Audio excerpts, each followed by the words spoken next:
Krakkar, þá hann Stefán með eina enn flotta sögu handa ykkur. Hann bara með flotta sögur. Já. Segjum það bara. Heyrðu endilega þegar mig koma að sitja bara sem þeir eru. Það sitja hérna á fremsta bekk. Svo ég geti séð upp á skjáinn. Það er gátt að við fáum einhverja myndan upp. Já, þá segir þið bara í sætum ykkar, það allt í lagi. Heyrðu. Já. Hvað segir þið? Hversu mörg ykkar hafa lent í því að koma við? Hvað að gerast hérna? Skulum prófa það núna. Nei. Og núna. Sussum svei. Hversu margir hafa lent í því að fá tæki sem að virkar ekki þegar þeir ætla að nota það? Þú hjálpa mér. Þetta við bara fyrir... Jú, það komið. Takk, bara þú stóðst upp, það gaf svona... Hjálpaði mér. Heyrðu, hversu margir ykkar hafa komið við tjöru? Já. Hefur komið við tjöru. Þetta er svona ótrúlega svona svart... of langt. Þetta er svona svart og þykkt efni, svona klístrað og menn notuðu þetta í gamla daga rosalega mikið við að skipum og svoleiðis húsum til þess að þétta þau og við notum þetta þegar við leggja vegi og alls konar dót, stundum á húsþögg. Þetta er rosalega, þetta slökk á ljósin en það fara sér fremstu svo við sjáum betur. Takk fyrir. Og þá svona er þetta rosalega klístrað og getur verið heitt stundum líka. Og tjara, hún finnst í náttúrunni í svona tjörupyttum. Sjáu þetta hér, veitu hvað þetta er? Já, þetta er tjörupottur. Veistu hvað þetta hérna er? Þetta er svona eins og loftbóla sem er að koma upp. Og það er ekki því að hún er sko sjóðandi heit endilega. Þetta hún getur kannski verið að. Hvað er þetta? Þetta er ekki ruslahaugur, þetta er bara svona tjörupyttur og síðan eru tré í kring og þá detta laufin á. Og síðan er svona gas sem að kemur upp úr, svona metangas og já, bara eins og bara þegar að kýrnar er að prumpa og þú líka og kemur gas, mengun, ekki mengun, það er bara náttúrulegt og þá kemur svona upp úr tjörunni og sjáðu hérna og hér er einn stór svona tjörupyttur sem já, alveg nákvæmlega eins, þú neldir þetta, Matti. Síðan eru svona tjörupotta sem að finnast víða og þessi er í Bandaríkjunum í Los Angeles og það sem að gerist er að dýr geta átt að til að detta onni í þetta og þú dettur onni í svona tjöru þá er hún rosalega þykk og það er rosalega erfitt að hreyfa sig upp úr henni þannig að mörg þeirra hafa lent í þeim leiðinlegu atvikum að festast onni í tjörupyttunum og sökkva síðan bara niður og deyja og í þessum, já það stendur 1.000.000 bein og ég er akkurat að fara að koma að staði í þessum tjörupytti, ég held að þetta sé tjörupyttur sem var fundin þegar voru að gera það var einhverja framkvæmdir í gangi og þeir komist að þetta var stærri en þeir héldu og þeir byrjuðu að komast að því þeir voru að grafa hann í kring, þetta er ekki allt kannski svona eins boblandi á þetta, heldur þyknara líka og þá fundu þeir að það voru fullt af beinum fornra dýra og þá voru að tala þeir fundu í þessum eina tjörupytti 1.000.000 bein segja þeir. Hér sjáu þeir svona úr dýrum, svona kattadýrum sem eru stærri og hérna eru svona loðfílum og man ekki hvað þetta var en klóur einhverju af þessum dýri. Það má, ég held ekki að vera risaður. Það voru bara svona dýr sem voru hana. Já, kló. En það sem að gerist er að þau varðveitast af því að þau detta onni og get ekki hreyft sig nákvæmlega neitt. Og það eru mjög skemmtilega leiðinlega örlög, myndi þið segja. Myndi þið vilja deyja og detta hann í tjörupott og finnast eftir 1000 ár? Öll beinin eitthvað varðveitt, þannig að fólk getur komið og séð ykkur inn á safni? Ok. Þetta er að reyna að halda þið frá því? Ok. Einhverjum líffæriðin, það líst mér vel á. Já, það er líka mjög göfugt. Og þá ætlum ég að reyna að sýna ykkur svona litla mynd sem að ég sá í vikunni og kannski sá einhver ykkar hérna líka. Já, þú getur séð hana ef við fáum hann í gegn. Það var þetta svona lítið vídeo.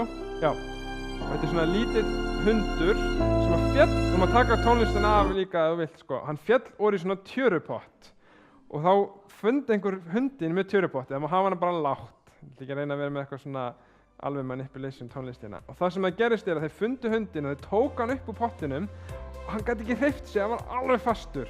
Svo þeir fóru bara, tóku olíu og byrjuðu svona að nudda hundinn og reyna að taka tjöruna úr. Síðan voru þeir bara að nudda með svona bara venjulegri matarolíu eins og sér, svona glær, og voru að þessu í bara langan tíma til þess að reyna að taka hana af, greiði hundinum, sjá hvað hann situr kyrr. Þetta í datt í tjörupitt í Indlandi, greiði kallinn. Þau voru svo ósjálfselsk í svona dýra hjálp að vera þarna að nudda hann og taka þessu úr honum í svona langan tíma. Það lítur kannski út fyrir að sé ekkert að gera, en þetta hægt og rólega öll tjaran svona að komast þegar tíminn líður. Það kannski best að gera þetta svona því annars, ég veit það ekki, þau þekkja þetta betur en ég hef aldrei lent í að bjarga dýrum úr tjörupitti sko. Sjáu þið, þetta alveg, hann séu hann situr kjör, hann alveg til í þetta eins ömurlegt út að sé, og hann hún farin að fara og hann orðinn hress. Farin að sjást svona í skinnið á dýrinu.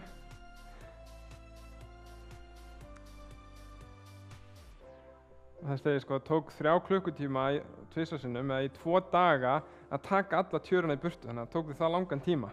Séu hvernig sætur svona?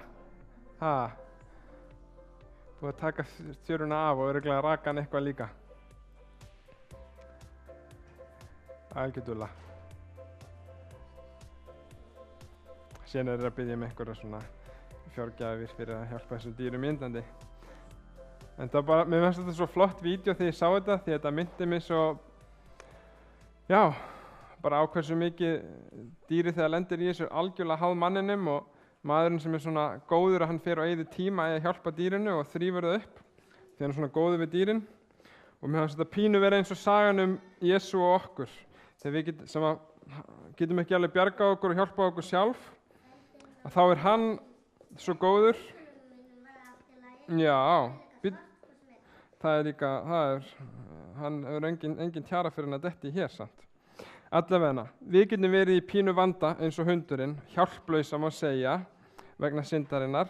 En Jesú hann svona þolinmóður eins og fólki sem sérð alveg fram og tilbaka tilbúin að vinna til þess að hjálpa við að þrífa og koma hann í rétt ástand. Þannig gerir hann við okkur eins þolinmóður og hann og góður, og þvær okkur og hreinsar okkur og gerir okkur ný, svo við getum verið svona hress og kátt eins og hann var hann á endanum. Heyrðu, takk fyrir að hlusta, þegar mig fara aftur til sætis ykkar.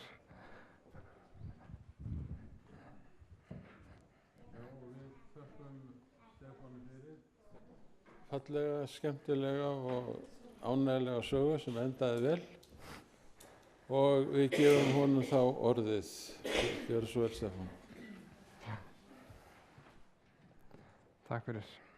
Engar brútal sögur hjá mér til viðbótar, bara happy sögur sem eftir En ég var byrjaður að predika hérna úr Jóhannesar bréfunum fyrir nokkru síðan. Síðan kemur hitt og þetta upp og það alveg nokkuð síðan. En síðast ég var að predika þá var í öðrum kafla og núna erum við komin í annan kafla, 15. vers. Og ég skil vel okkur kannski ygli brýrnar þegar ég sjá þetta, en þegar þið heyri versin sem við förum í þá kannski fattið ég hvað ég að fara með þetta. En endilega verið með mér og flettið upp á hvað biblían mín hérna? Jóhannesarbréf hið fyrsta, réttar að sagt, annar kafli, þetta hérna aftarlega í reikningunni, farin að nálgast opinberunarbókina og allt í lagi.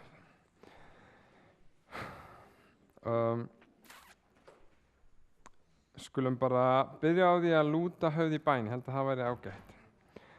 Kæri himneski Faðir, ég þakka þér fyrir að ná þína sem ný á hverjum degi. Þakka þér fyrir orð þitt sem við höfum hér til þess að lesa í dag og ég bið þig að blessa lestur þessa vers og við megum skilja hvað það og taka það heim með okkur í dag. Bið bara andið þinn með að gefa okkur skýran hug og við biðum þess í Jesú nafni, amen. Við byrjaði á því að fara í gegnum fyrir Jónasarbréfina, fyrsta kaflan og annan einhver hluta og ég að reyna að skilja uppbyggingu bókarinnar og við töluðum það einhver tíman, en það er svona pínulítið innskot sem kemur hérna inn. Hann er að tala sko prófraun trúarinnar, hvort að trúin þín sé sönn eða ekki, má segja það, og hann er með svona siðferðispróf eða ef að lífiðinu fylgir ekkert réttlæti, er trúin þá einhvers virði, og ef að það er engin kærleikur til náungans, það er svona félagslegt próf og þú hefur trú en lifir raun og verið í hatri, er þá trúin sönn? Hann segir sko, síðan eitt tilbaka sem er bara varðandi trúna sjálfa. En inn á milli þá koma svona 2 innskot og við erum að taka eitt þeirra hér.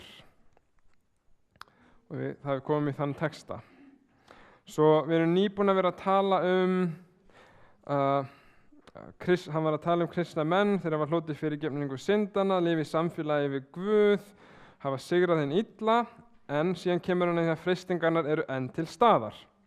Nú ég var pínu hræddur við að predika þennan texta, mér langaði helst bara að stökkva yfir hann. Af hverju? Það er að því að það er svo auðvelt að fara rangt með hann, finnst mér. Og ég skal bara lesa þennan texta hérna fyrst og við sjáum hvað texta er að tala. Við endum í 14. versi síðast. Elskið ekki heiminn, ekki heldur þá hluti sem í heiminum eru. Sá sem elskar heiminn á ekki í sér kærleika til föðursins. Því að allt það sem í heiminum er, fýsn holdsins og fýsn augnanna og auðafa álæti, það er ekki frá föðunum, heldur er það frá heiminum. Og heimurinn fyrirferst og fýsn hans, en sá sem gjörir vilja Guðs varir að eilífu. Nú gæti ég gert það bara auðvelt og svona nota textan til þess að láta eins og að sé allt í lagi raun og vera að lifa veraldlegu lífi en elska samt Guð, eða til þess að lemja fólk í hausinn og segja ekki gera þetta, það er hérna sko þú ert að gera allt þetta og hefur ekki, sem að er frekar auðvelt líka að gera. Ekki gera þetta, ekki hitt og ekki heldur gera þetta, segir textinu. Verða alveg viss það, að gera það ekki neitt. Svo ég man eftir því, ég var innan með ungmennamót 2008, þá var yfirskriftin tekin úr þessum texta sko, elskið ekki heiminn, verið í heiminum en ekki af heiminum. Það sem ég var bara hugsaði með mér, hvað ég að tala um það sem maður ekki gera, ekki drekka, ekki stunda kynlífina utan hjónabands og ekki horfa veraldlegt sjónvarp og ekki hlusta á svona tónlist og ekki gera hitt og ekki þetta. Það er bara eins og lagið hljómar, það má ekki gera hitt og ekki þetta. Sem flest af þessu er eitthvað sem að Biblían segir að þú eigir ekki gera, en það er kannski ekki besta nálgunin að finna textan sem segir ekki gera það og nota það síðan svona til að segja alla hlutina sem þú ert ekki gera í einu. Það er svona mjög furðuleg aðkoma að þessu. En allavega það er svona pínu eins og ég gerði það einu sinni, þannig að þess vegna var ég að hugsa, ég fer bara fram hjá þessu. En allavega textin er frekar skýr og við skulum bara láta textan tala fyrir sig og ég skal bara reyna að útskýra hann og ég mun ekki reyna að draga úr honum niður fara eitthvað hamförum í að ýkja hann. Við skulum bara lesa textan einu sinni aftur yfir og segja mér hvað það er sem er endurtekið í textanum. Elskið ekki heiminn, ekki heldur þá hluti sem í heiminum eru, svo sem elskar heiminn á ekki sér kærleika til föðursins. Því að allt það sem í heiminum er, fýsn holdsins og fýsn augnanna og auðaf orðlæti er ekki frá föðunum, heldur er það frá heiminum. Og heimurinn fyrirferst og fýsn hans, en sá sem gjörir vilja Guðs varir að eilífu. Við höfum sjá í litina, en hérna kemur þetta heimurinn 1, 2, 3, 4, 5, 6 og síðan kemur hérna fýsn holdsins og fýsn augnanna, minnst á það 3 sinnum. Þannig að hann nefnir þetta rosalega oft og líka bara í hinum skrifunum Jóhannesar Guðspjalli sem við lásum hérna í upphafi, nefnir hann þetta þar sem hann segir þetta aðeins öðruvísi, því svo elskaði Guð heiminn. En hér erum við með textan sem segir sko elskið ekki heiminn og ekki heldur þá hluti sem í honum er. Það hljómar frekar svona, getur hann ekki ákveðið sig hvað hann var eiginlega að pæla í. En samhengið, það breytir öllum hlutum, ekki satt. Og ef ég gerði orðaleit bara sjálf og leiti bara heiminum með eitthvað svona mörg orð sem koma oft fyrir í Jóhannesarbréfunum eða ritunum, þá getið þið séð þetta. En það byggir á mjög einfaldri ástæðan, segir elskið ekki heiminn út af 2 hlutum. Býtum við. Já, það er í ósamræmi við það að elska föðurinn sko. Hann á sér ekki kærleika til föðursins og síðan segir hann bara heimurinn fyrirferst og fýsn hans sem gjörir vilja Guðs varir að eilífu. Þannig að í fyrsta lagi er ósamræmi að elska heiminn og að elska Guð og heimurinn er hverfull eða breytileikur eða óstöðugur með að Guðs leið Guðs eilíf. Ok, þannig að við skulum bara byrja stuttlega inn í fyrsta versið. Elskið ekki heiminn og ekki heldur þá hluti sem í heiminum eru. Nú, það athyglisvert hvernig höfundurinn getur sagt þetta þegar hann segir því svo elskaði Guð heiminn, ekki satt. Nú, hvað það sem þeir eru að segja þegar þeir segja heimurinn? Við erum að kannski sjá hvort það sé kannski einhver munur á því hvernig notaða það. Nú, orðið sem kemur alltaf fyrir er kosmos og við hefum alveg heyrt þetta orð og þekkjum það. Það getur átt við alheiminn eða jörðina eða mannkynið, getur verið sko víðara eða aðeins ekki jafn vítt. Og í ritum Jóhannesar þá talar hann bæði alheiminn eða kannski fólkið eða mannkynið, eða þá að hann talar sko mannlegt samfélag sem að virðist vera undir stjórn hins illa. Þess vegna þegar hann segir því svo elskaði Guð heiminn, hann ætla að segja sér sjálft en að tala heiminn og fólki sem í honum býr, ekki satt. Það hljómar svona rökréttara. En þegar hann talar heiminn á annan veg, þá þurfa að noti sama orðið, þá hann að tala allt annan hlut. Þegar hann talar að vera í heiminum, en ekki af heiminum og elska ekki heiminn, þá hann að tala svona mannlegt samfélag sem er fallið og undir stjórn hins illa. Þannig að við sjáum munið á því. Við náttúrulega elskum allt fólk, ekki satt. Og Guð elskar allt fólk og alheiminn og elskar jörðina, en hann segir ekki elska það sem að þetta stendur fyrir og ég skal segja ykkur af hverju. Og það er ein aðferð til þess að sjá kannski, það er kannski munurinn á þessu. Eða þá að sumir hafa sagt svo sem að elskar heiminn, að þetta orð sé ekki alveg að sama þegar hann segir því svo elskaði Guð heiminn, því að við getum notað orðið að elska svo rosalega mismunandi hátt, er það ekki satt? Ég get sagt bara, ég elska eiginkonuna mína og þá er mér mjög and þessa persónu. En síðan einhver annar sem segir maður, ég elska að fara bara hvað sem er, að fara í bíó eða ég elska að fara út á djammi. Það er svona sama orð notað en hugmyndin er svo sama. Það er ekki svona innileg ást sem á sér stað til einstakling, heldur er það svona löngun og þrá til þess að stunda eitthvað, ekki satt? Þannig að það er svona smá kannski elska sem að elska persónu eða þá hinn sem að elska svona kannski pínu sjálfsel sem vil bara fá að taka þátt í sem er að gerast. Þannig að hvernig skiljum við þetta? Og hvernig sem við skiljum þetta, þá náttúrulega hvetur Jóhannes okkur að elska náungan og elska Guð sem hann segir í Jóhannes á Guðspjallinu, sami höfundur, en að elska ekki heiminn. En hví? Að því hann segir að elska heiminn og elska Guð fer ekki saman. Og ef við sækjumst eftir svona eltingaleik þessa heims, þá segir hann að þá hafnaru Kristi, ef við sækjumst eftir eltingaleik þessa heims sem að hafna Kristi, því að þá segir Jóhannes að kærleikurinn fyrir Guði sé ekki til staðar. Og við finnum þetta rosalega víða í reikningunni. Hjarta okkar getur ekki verið hlið á tveim hlutum sem eru í mótsögn, ekki satt? Það segir hérna á mörgum stöðum í reikningunni, eins og bara í Jakobsbréfi, þér ótrúi vitið ekki að vinátta við heiminn er fjandskap við Guði. Hver sem því vill vera vinur heimsins, hann gjörir sig að óvinni Guðs. Og Mattheus og Guðspjall, þá segir þetta annan hátt og kannski aðeins annað sem við að tala en enginn getur þjónað tveimur herrum, annarkvort hatar hann annan og elskar hinn eða þýðist annan og afrækir hinn. Þið getið ekki þjónað Guði og mammoni.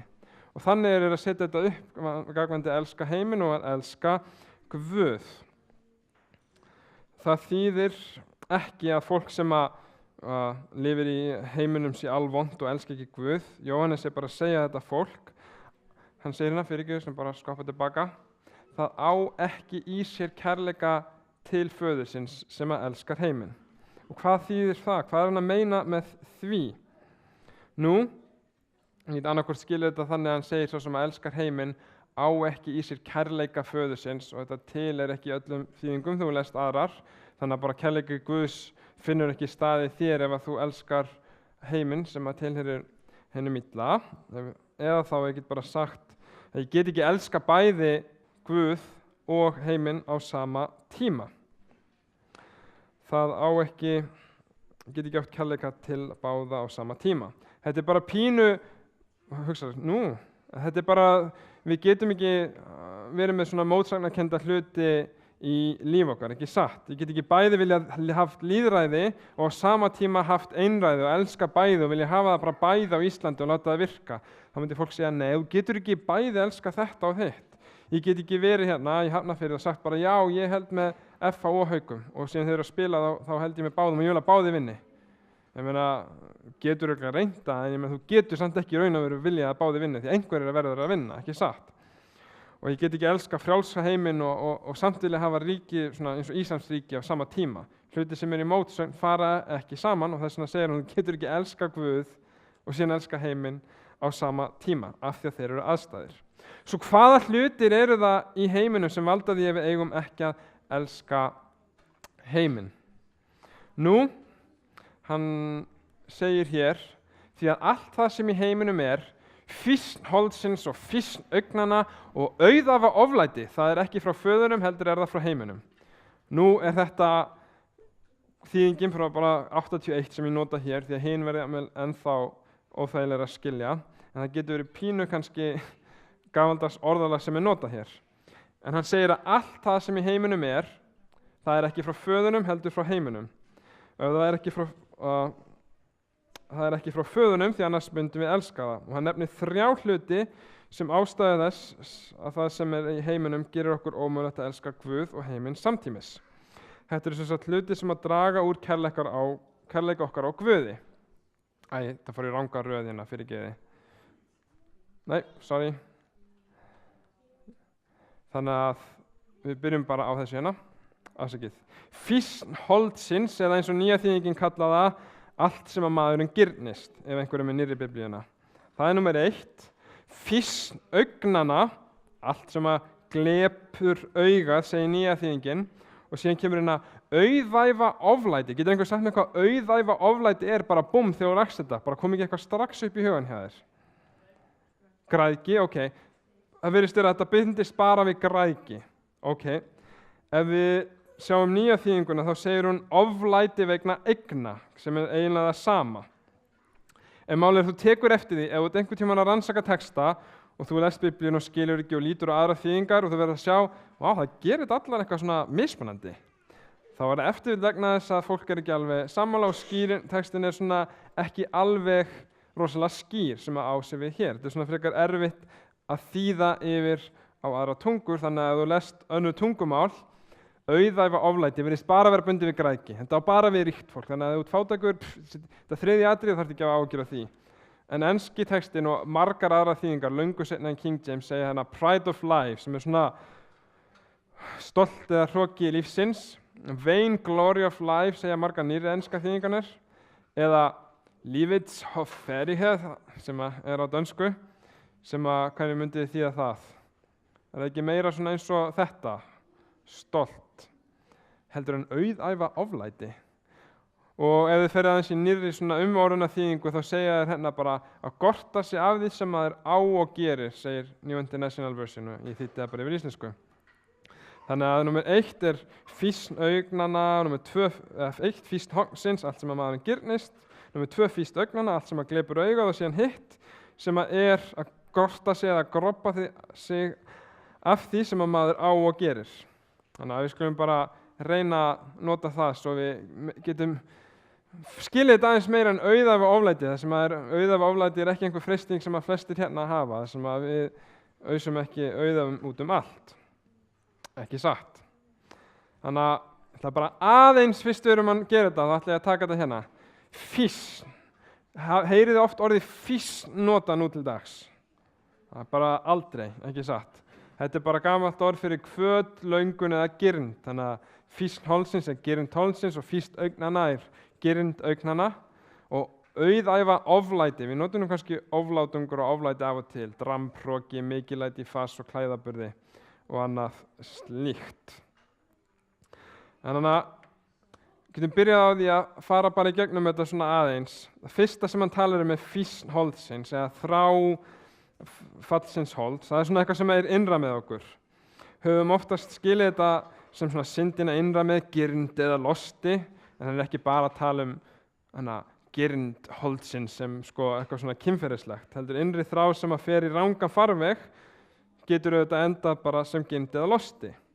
Fólk hefur þrá eftir væntumþykju eða kærleika og nánd og endar þá í framhjáhaldi eða klámi eða einhver öðru slík og þá myndi það vera farið út í þetta. Og þrá sem að eftir góðum mat getur auðvitað leitt út í græðgi og öfugt. Þá ertu komin út í svona kannski löngun holdsinn, svona aðeins á lengra stigi. Og það er örugglega við meira en þetta er bara svona dæmi sem auðveldlega koma. En þessi fýsn holdsins leiðir ekki að neinu varanlegu, heldur þetta bara svona plat og svona skyndilaus.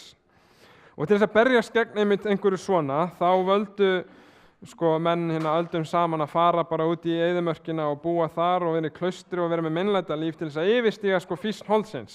Það mun ekki vera að freista mín, enga konur nálagt, engin góðu matur, bara þá get ég verið hér og búið þar og komist yfir þetta. Og unnu eftir vill einhver sigur á því en mistu svona því að lifa í samfélagi öðrum til blessunar. Númer 2 sem við nefndum, bara fara aftur í textan hérna. Fýsn augnanna, ég finnst sagt þetta bara svona rangt, að gefa einhverju svona rangt gildismat sem þú sérð, því að freistingin utanaðkomandi, þetta svona eitthvað ytra sem að því ekkert að fegur heimsins í slæm, heldur eitthvað ytra sem að mann fer að girnast. Og eigum það til að láta hluti algjörlega heltaka okkur án þess að gefa því gaum hver gildi þeirra ekki satt? Við höfum margar sögur í reikningunni þetta aftur og aftur. Eva sá ávöxtinn og hann var fagur á að líta og hún át hann. Akan í Jósúa bók, hann sá meðal herfengsins svona fagra skikku babýlonska og hann tók hana án þess að hugsa út í afleiðingar gjörða sinna. Og Davíð sem að gekk einu sinni á þaki sínu kvöld eitt og hann sá hann þá ofan á þakinu konu vera að lauga sig og kona var forkunnar fríð. Og hann notaði máltíð til þess að tróða sér upp á konuna, var ekki að hugsa kannski út í gildi þess rétt eða rangt. Það sem að hann sagði bara, ég ætla að gera þetta.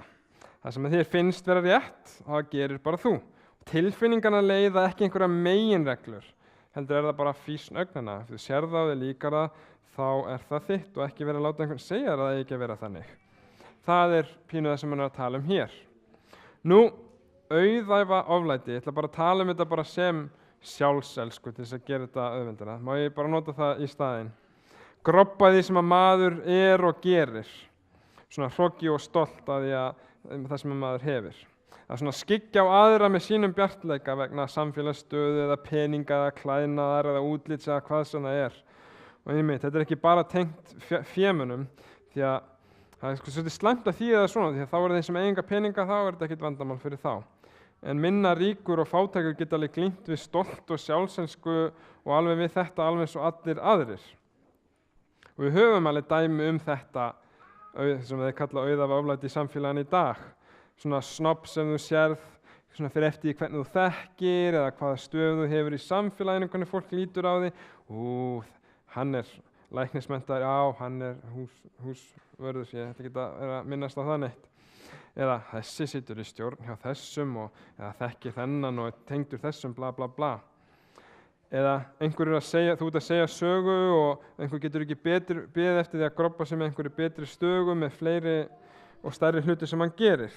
Til þess að skyggja á aðra til þess að svona aðeins að lyfta sjálfum sér upp. En reikningin talar það að þýðir líkt að groppa sig af neinu öðru heldur en að þekkja Krist, segir í Nýja testamentinu. En þetta þrennt, svona innri girnd og ytri freistingar og eigingirni, segir hann ekki frá föðunum heldur algjörlega af heiminum. Og þess vegna getum við ekki elskað heiminn og föðurinn samtímis.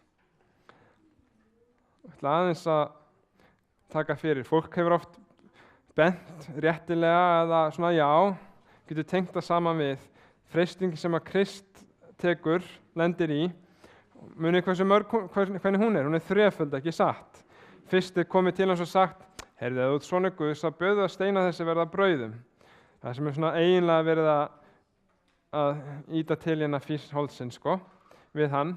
Og síðan tekur hann í annarri freistingunni, ef þú ert sonur Guðs, þá kastaði þið hér á ofan og englaðinni muni bera hann. Það sem eiginlega verið að tala við egoismann. Þú hefur tengingu við hann, eða ekki? Þú getur alveg látið kasta þig fram og hann grípur þig. Ekki beint freistingar sem við lendum í, en svona á Krists stigi. Og síðan síðasta freistingin, þegar hann sýnir honum allan heiminn, allt sem hann sér, það segir hann, þetta getur þú fengið, bara segðu bless við krossinn, ég mun gefa þetta allt ef þú fellur fram og tilbuðið mig. Fýsn augnanna. Þetta svona eiginlega, og menn tala oft að allar gerðir af synd og freistingu falli undir þessar þrjár og þess vegna nota þetta þrennt. Og meira sé að freisting Evu, það í upphafi Biblíunnar, en kona sá að tréð var gott að éta, fýsnholdsins sko, fagurt á að líta, ekki satt, fýsnögnana, og girnilegt til fróðleiks. Ég set egoismin eða sjálfselska, þetta er bara ein birtingarmynd, þetta getur verið svo margt sem að kemur hér. Þetta þrennt oft svona talið náð yfir allt það. En ætla að lesa hérna síðasta versið, en þá segir sko, heimurinn fyrirfest og fýsn hans, allt þetta hérna, en sá sem að gjöra vilja Guðs varir að eilífu. Ástæða 2 fyrir því hann segir að elska ekki heiminn að hann hverfull, hann fyrirfest, samanborið við eiginleika þeirra að gera vilja Guðs. Samkvæmt Jóhannesi þá talar alltaf að hin nýja öld sé komin og þessi öld muni farast og þeir sem halda í það sem að heimurinn býður, fýsnögnana og holdsins og sjálfsískuna, muni farast með þeim, en þeir sem að gjöra vilja Guðs og leitast eftir því muni varað eilífu. Enda segir Kristus, sá bróðir minn og systir mín sem að gjörir einmitt vilja minn. Og af því að heimurinn hverfull, en sá sem leitast eftir að gjöra vilja Guðs, hann byggir á eilífum grundvelli. Þetta er bara aðeins að taka hérna heimurinn í ritum Jóhannesar, fyrst við erum alltaf að tala þetta, ég ekki tekið þetta fyrir, en við tökum þetta núna í lokin. Heimurinn og Satan. Jóhannesar Guðspjall talar einmitt oft heiminn og hann talar sko höfðingja þessa heims þegar hann á við Satan. Og hann segir sko allur heimurinn á valdi hins vonda, og síðan segir hann meira sko, sá meira sem í ykkur en sá sem í heiminum. Hann er að tala Krist sem lifir í okkur, en hann bara kallar hann sem í heiminum, eins og það sé nafn á óvinnunum. Og það er athyglisvert, það er eins og hann hafi svona umboð eða sé einmitt höfðingi þessa heims. Og þess vegna virðist þetta nota yfir þá sem í ríki myrkursins, ekki fæddir af Guði, og hugtakið svona notað gagnstætt kirkju Krist, heimurinn og Kristur. Því að eftir fallið þá kusu mennirnir yfir sig að fylgja ekki boðum Guðs, heldur að fylgja hinu, og þá svona ósjálfrátt hann sem sagt með svona headship eða höfðingi þessa heims. En á sama tíma þá lásum við því svo elskaði Guð heiminn, heimurinn og Guð, og hann friðþægir fyrir syndir allar heimsins segir líka, og Faðirinn hefur sendt son til að vera frelsari heimsins, og þrátt fyrir allt þá elskar Guð heiminn og sendir son sinn honum til bjargar. Þannig að þeir sem eru í heiminum versus hérna sko bara ríki svona fallsins manns. Og meira segja kemur hérna svolítið merkilegt, heimurinn og hinn kristni. Jesús segir í Jóhannesar Guðspjalli, ég bara taka texta sko úr Jóhannesar ritunum. Hann segir að fylgjendur sínir séu í heiminum en ekki af heiminum. Þeir eru í honum, þeir fara ekki til einhvern svona búið í sveit, eða ekki út í sveit, bara út í eyðimörkinni og sjá aldrei fólk. Þeir eru í honum en þeir eru ekki af honum. Eðli þeirra bara í ríki Krists en ekki mannanna. Og væru þeir í heiminum, myndi heimurinn elska sitt eigið. Heimurinn hatar ykkur af því að þið eruð ekki af heiminum. Ég verð aðeins að taka dæmi þetta. Síðasta hvíldardag, þá vorum við hér saman þegar Michael Hamilton var, og á sama tíma var haldin einhver bæna, svona samkristileg bæna, hvað kallar þetta?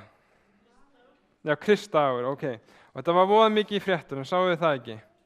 Og út af því sem að menn voru að biðja fyrir, þeir voru að biðja að fólk myndi breyta viðhorfum sínum til fóstureyðinga og taka meira ábyrgð á því sem við gerum og biðja fyrir alls konar ríkis þess og hinu, og fólk og náttúrulega fjölmiðlamenn fóru í gegnum þetta, fundu það sem var neikvætt og burtu það, búm, bara biðið gegn fóstureyðingum. Næsta sem þið vilja bara banna þær með öllu, sem náttúrulega, ok, hvað sem ég ætla ekki að fara út í einhverja pólitíkina, en það allan að það sem var dregið upp, svona mjög, og fólk var svo furðulegt bara, ég trúi því ekki, þeir eru bara að tala illa þetta, og maður svona, já, finnst þér það furðulegt? Já, þeir eru að tala vel af því að við erum kristið land eða ekki, og með ríkiskirkju, og þá var fjölmiðlarnir bara að tala jákvætt þetta, og sem að ég hef aldrei almennilega skilið, því að hversu sammála sem þú ert eða ekki sem þau voru að skrifa, skiptir ekki öllu máli. En þegar við gerum eitthvað fyrir Krist, þá segir sko, ef þið værið að heiminum, myndi heimurinn elska sitt eigið, en heimurinn hatar ykkur af því að þið eruð ekki af heiminum. Getur heimurinn elska sitt eigið? Auðvitað getur hann það. En það sem Krists, nei, kemur það þá eitthvað óvart að hann tali neikvætt En málið ef við viljum að heimurinn eða samfélagið, sem hann talar sem heiminn, borgi fyrir trúna og styðjana og elski kirkjuna og tala vel hana í blöðunum, þá ertu náttúrulega komið með vandræði. Við getum ekki þröngvað náttúrulega trú upp á samfélagið. Guð gerir það ekki, hann veitir samviskufrelsi sem betur fer. Þess vegna, allavega kannski ekki svo mikið á Íslandi, en aðventskirkjan frá upphafi frá hún var hreyfing hefur alltaf verið hlynnt aðskilnaði ríkis og kirkju allan heim, þar sem að þú átt ekki að vera upp á einhver aðra komin og vera síðan hissa ef þið myndu tala illa eða þá þrýstingur á hana að hún hafi einhver ákveðna skoðanir sem að heimurinn hefur líka, því þetta tvennt fer bara ekki saman. Heimurinn vildi ekki þekkja hinn róttæka Krist, við getum ekki vænt þess að svo sé enn og þeir sé ekki endilega með hans fylgjendum. En að lokum það ekki bara frekar satt ef við lesum bara hvaðan ég tók þetta, ef við lesum textan aftur: heiminu fyrirfest og fýsn hans, allt þetta sem í boði, en sá sem gjörur vilja Guðs varir að eilífu. Ef við leitum eftir hamingju í þessum hlutum í fýsn hálsins og augnanna og auðaválætiðana sem við tala finnum við ekkert varanlegt. Ef við leitumst ekki einu sinni eftir því að losa okkur við þetta og að vaksa og líkast Kristi og segja blessu þessa hluti meira og meira, þá eins og textin segir, heimurinn fyrirfest og fýsn hans, en sá sem að gjöra vilja Guðs, hann varir að eilífu. Jóhannes vill auðvitað við elskum náungan sem í heiminum, en ekkert endilega heiminn og það sem hann stendur fyrir, því svo margt þar í þess vegna við að elska Guð. Það þýðir ekki að við flýjum frá heiminum, heldur að við varðveitum okkur frá girndinni, frá freistingum og frá sjálfsösku og gerum eins og Jesú Kristur bað þegar hann sagði: ég bið ekki, Faðir, að þú takir þig úr heiminum, heldur að þú varðveitir þig bara frá einu illa. Skulum ljúka með bæn. Kæri Faðir, þakka þér fyrir að þú hefur gefið okkur orð þitt, jafnt loforð eins og við lásum svo dásamlega og Jóhannes 3:16 og svo elskaði Guð heiminn að hann gaf son sinn engilinn til þess að hver sem á hann trúir glatist ekki heldur hafi eilíft líf. Og þú komst ekki til þess að dæma heiminn heldur til þess að frelsa hann, og við getum vitað það að ná þínu ný á hverjum degi og við getum komið til þín alltaf. En við þökkum líka fyrir það viðvaranir sem við hefur, því að þú vilt að við höfum sem best líf hér á jörði og getum líkst að verið lærisveinar þínir jafnvel hér og byrja að lifa eftir þínum vilja hér. Og nú, ég bið bara heilan anda þinn til þess að leiða okkur alla sem erum hér, að við megum læra hvað það að gera vilja Guðs í okkar lífi, og þú gefur okkur styrk til þess að fylgja því og fara með þér hverjum einasta degi. Og við biðjum þess í Jesú nafni, amen.